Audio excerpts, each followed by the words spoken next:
What's up, everybody? It's your boy Trick Diesel in the house, and welcome back to Real Talk. This past weekend, we had the 2019 Mr. Olympia, and we have a new Olympia champion by the name of Brandon Curry. So I'm going to do today's story in reference to the Olympia, one of my Olympia experiences. So, a little history for you. The first 212 related event was held in 2007. It was the 210 and under class held at the Dallas Europa, put on by Ed and Betty Parizo.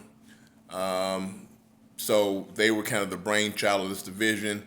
The following year in 2008, the 202 was created, and that year they had the first 202 showdown. In 2008, that particular year, the Olympia was won by none other than my cousin Dexter Jackson.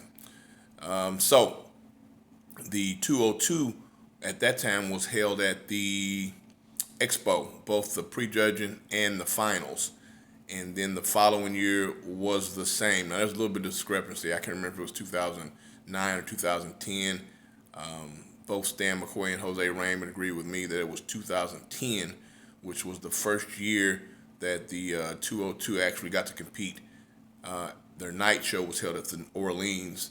Daryl G said it was 2009. I believe it was 2010, so we're going to go with that.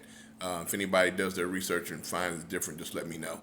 But so the first 2 years we were at the convention center where they held the prejudging and night show. In 2010, fast forward 2 years, we did the prejudging at the convention center, and then we had the finals actually at the Orleans.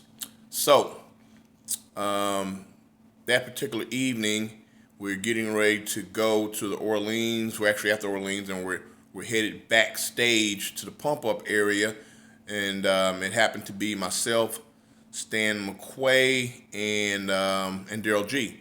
And so we're walking, and as we're walking back towards the backstage area, I look, there's a room set up, and I look into that room, and there's like food and drinks and a lot of goodies in there. And so there's a couple people in there, and I guess they're kind of the attendants that are kind of overseeing the room. So I asked the question. I said, "Hey, is this room set up for the athletes?" And the attendee goes, "No, this is for Joe Weider. This is Joe Weider's room." And so I said, "Yeah, okay, whatever." And I just kind of blew it off. And I'm talking to Stan and Daryl, and we're continuing to walk to get to the pump-up area. And I said, can you believe this shit? This guy tried to tell me this is Joe Weider's room. And I'm like, what bullshit? I think the guy's just pulling my leg. And then I stop and think for a minute, and I'm like, we're at the backstage of the Mr. Olympia, the Super Bowl of bodybuilding.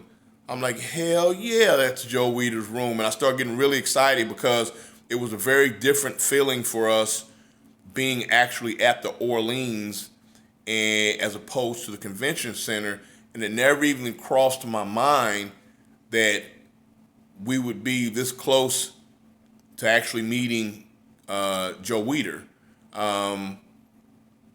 And so it was like really surreal for me to realize that this is really when I realized I was at the pinnacle of bodybuilding. It wasn't in 2008 or 2009. It was the first year that we were actually at the Orleans. And I realized that this is Joe Weider's room, and I made it, basically. And so I'll never forget that moment when the guy tells me it's Joe Weider's room, and I'm thinking he's bullshitting around, and then just it hits me. I'm like, yeah, we're at the biggest stage for our sport, and of course there'd be a room set up back there for Joe Weider. Now, I don't think we actually met Joe that particular year. I can't remember for sure, but I know for a fact the year after we met Joe, as a matter of fact, the athletes started getting an opportunity to take pictures with Joe, and because this was during a period of time where his health was starting to diminish, and so they wanted the athletes to get opportunities to meet and talk with him and that type of thing. And so We got to do that. I remember, I believe it was the next couple of years after that. A nice little side note to that is that, and I can't speak for all the athletes, I'm not exactly sure what my guess would be.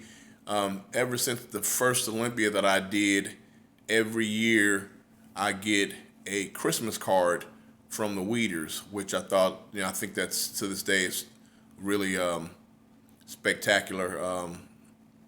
But it just goes to show, and you hear these stories about people that are kind of legends in different areas of entertainment.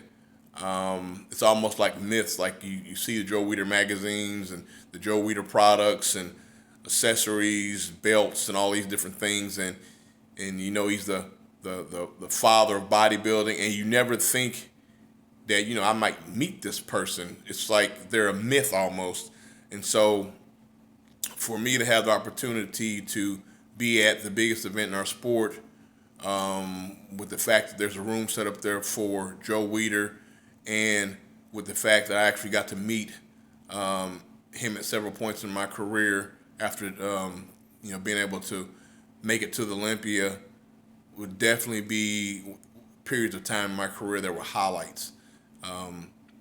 So anyway, that's my real talk story for the day. I hope you enjoyed it, and it's Trick Diesel. Catch you next time. Peace.